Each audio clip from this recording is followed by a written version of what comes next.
Welcome back to another episode of the Roots Podcast. I'm Max Moore, joined by my co-host Tyler Lingle, and today it's a boys-only internal episode. We're talking about flipping in Indianapolis. Last week we dropped an episode with Dave Shore where we went super deep into his masterclass on that guy, 450 deals deep. He knows what he's doing. And I found myself jazzed up after the episode, ready to go flip. And you probably will too. Go listen to it. You're going to call me and be like, give me 10 distressed properties. I'll give you $5,000 a piece and we're going to go do it. And you'll understand why.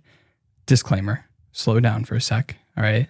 It's okay if you don't get a deal tomorrow because the deals are still going to be there. Tyler and I are about to dive into how we would approach and crunch on that knowledge.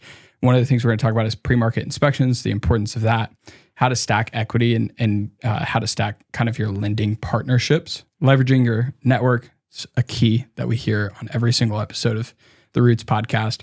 And I think most importantly, Tyler's going to tell you why you're not a flipper and why you're in the messy middle. So I think that might be a good place to start. What's the messy middle?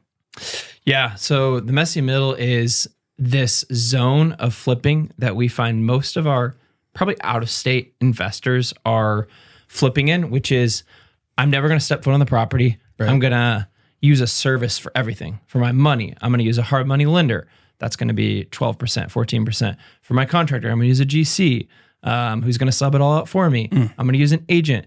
Guess what? There's profit for everyone in that deal but you. Right.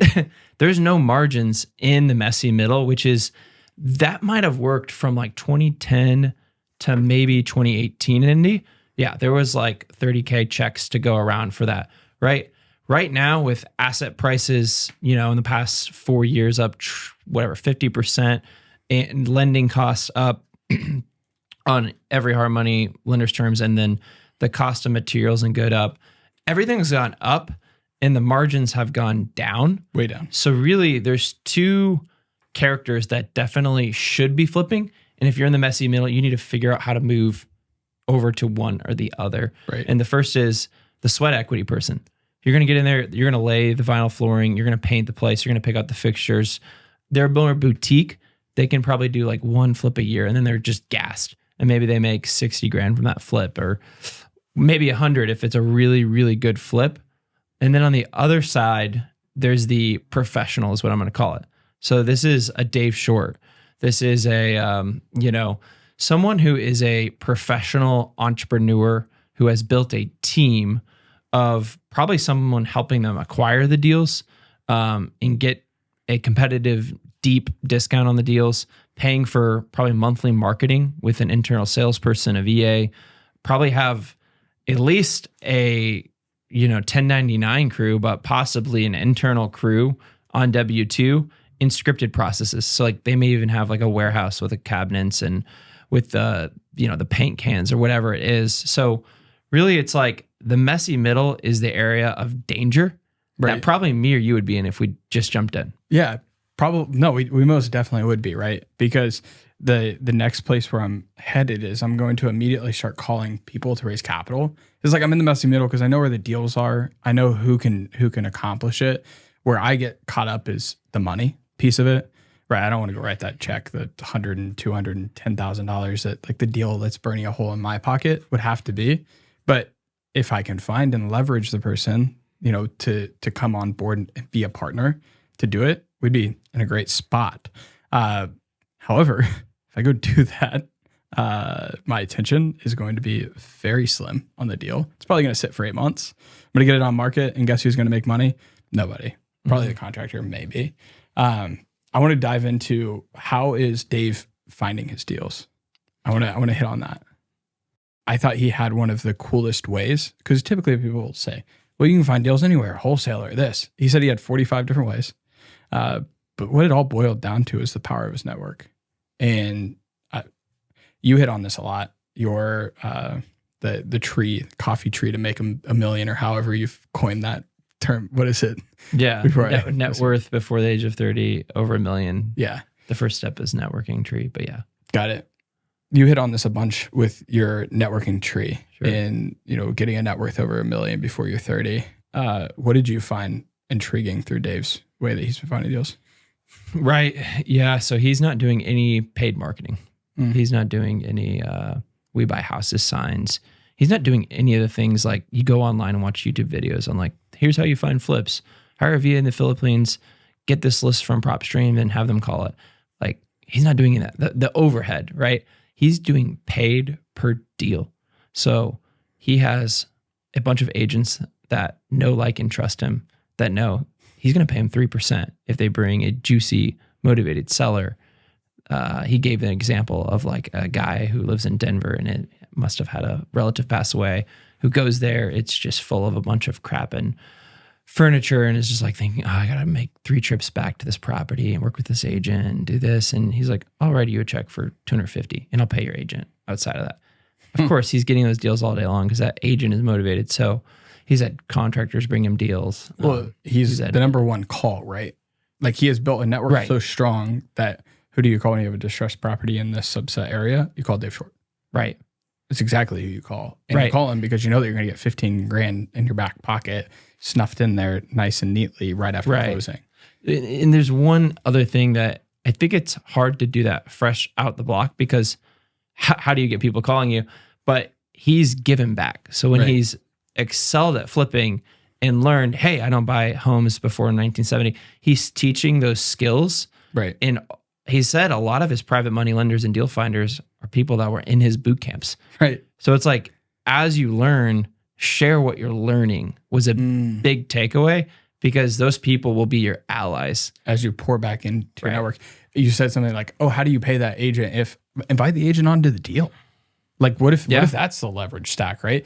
They bring you a big juicy deal and you're like, hey, jump aboard and let's do this flip together and kind of find a partnership. What I was so impressed with is everybody goes to hard money because it's easy, right? Hard money is so expensive. The way that he's financing these things is literally through partnerships, 60-40 stacks. Mm-hmm. Like he's making 6%, his partner's making 40%. They bring all the money, he brings all the skill. Mm-hmm. That is...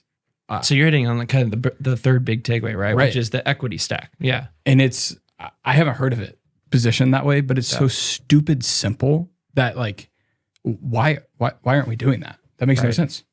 It makes so much, it makes the process so streamlined to know exactly how you are going to earn by doing a flip as opposed to, oh, what's my carrying cost every month? What's the debt that has to be carried? Where people get burnt? It just eliminates that. Right. And my big question for him was like, okay, Dave, that sounds great. How do you meet these people? Like, what if I don't have the boot camp? What if I don't have and it just comes back to the same network. Right. Of go tell people what you're doing. Right. Go shout from the rooftops the process that you go through and the money that you're making when they go, I want to make that money too. Oh, okay, come like just lend me 10% and I'll pay all the equity up front or all the interest up front. And we'll see if we like our flow together. And if that works and we see some proven success, well, here's what you would have made as a JV. Mm-hmm. That's something he said. And I was like, that's such a baller move. Right. Makes so much sense. And that's what gets me excited. But then you're like, you're in the messy middle. Calm down there, buddy. And if you want to go focus on it, go focus in that direction. But I thought that was huge. Yeah. I would love to ask you, he talked about pitfalls that new flippers especially make. What did you learn from him discussing that? Yeah, I don't know if anything illuminated crazy because, well, he just backed up thoughts that I've already had, which is if you do a pre-market inspection, you will undoubtedly save money. And he even put dollar signs to it. He's like, every time I do a pre-market inspection, I save about $5,000 to $10,000 or I earn $5,000 to $10,000 more in profit. And the example he gave was like, if there's mold in the attic, I can put $200 worth of kills on it. Any, Hitman Solutions is going to come in and it's going to be $1,500 to take care of that. Rightfully so, because Hitman's got to dig through and they've got to replace insulation. They spray it out. They have to do it correctly. When it's all opened up, it's easy to solve those big ticket inspection items, which come down to the foundation, comes to plumbing, comes to your attic, comes to your roof. Taking care of those items even ahead of the purchase. Mm-hmm. Do a sewer scope, negotiate it. Mm-hmm. He was like, we're at fault of it. He said, agents will give me money off the deal. They'll give me discounts by simply asking if I can have an inspection and then having them get quotes on all these items. So if the foundation is completely effed, they'll have a smart or a doctor crawl space, whatever they're called, come in and write them a $25,000 scope of work. He's like, okay, fine. That's cool. Just give me 8. And he's like, I know I can do it for 4. Right. Because he has the skills and labor. So not only doing an inspection before he buys, but doing one before he puts the flip on the market and doing the work correctly so that when a retail homeowner gets that inspection back, they're not like, well, what am I about to do? I'm about to move into a house made of freaking sticks and straws full of mold and like it must rain in here. You're creating a product for a new homeowner and then you're going to battle them. Right. Right. It's like, maybe you should have done the due diligence, the big 3, right? Which is the get in the attic, get in the crawl space, check for mold before, because that's probably going to come up in the report if it's been a neglected home. Yeah. And then sewer scope. Yeah. Those 3 things, checking them, you probably can knock most of it out in the like 1,000 to 2,000 category versus when you have the licensed remediation companies come in under contract, people know there's urgency. They're going to write you up an $8,000 And look who scope. owns all those licensed remediation companies. It's agents. Right. There's a reason. Right. There's a lot of money to be made in that. A ton of profit to be made in that. And if you're just heading the objection, taking care of the small things, I don't want to dig in too deep, but I know somebody recently put a home on the market with a roof that was totally effed because we got the pre-market inspection. He's like, well, we'll just deal with it when it comes up. It's like, that is not the notion, because what happens when that comes up, you know this, can't control it.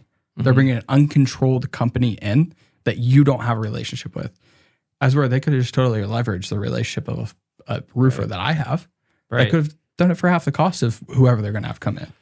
Right. So in summary, I think it's don't flip in the messy middle, work to professionalize or just do the sweat equity, but understand the risks and vet the deal thoroughly, get that pre-market inspection before you list it. Recruit people in your network to bring you deals and don't be skimpy. Pay them $5,000 if you bring a deal. Yeah. If you're going to make, X amount of profit margin for it, you need to have a line item for that. And then lastly, the equity stack. Why not do a joint venture to pay your private money person versus that monthly interest payment that makes it hard to sleep at night when you have that flip going, when you know you have that, I have that $12,000 interest payment coming. Just do a joint venture deal, 40, 60. Genius. I loved it. I'm ready to get out there and flip, even though I'm probably shiny object syndrome. I'm going to delay. But once I'm ready to scale up and do that, I'm going to take those principles and absolutely run with them. And where you can build that network is at the Next Investor Masterclass. The details are in the link below. But what I don't want you to do is just go join the masterclass. Please, please, please jump on our newsletter. Tyler and I are now combining forces. Every Thursday, you'll get something from Roots Realty Co.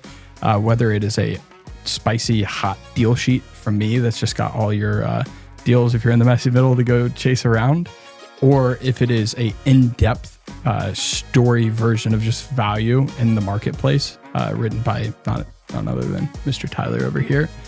It's huge. I read Tyler's stuff and I'm like, yeah, I know I'm fully equipped now to go out and buy, specific subset of deals because he's teaching me on what's happening in the marketplace. And it's huge in my inbox and it'll be huge in yours. Go sign up.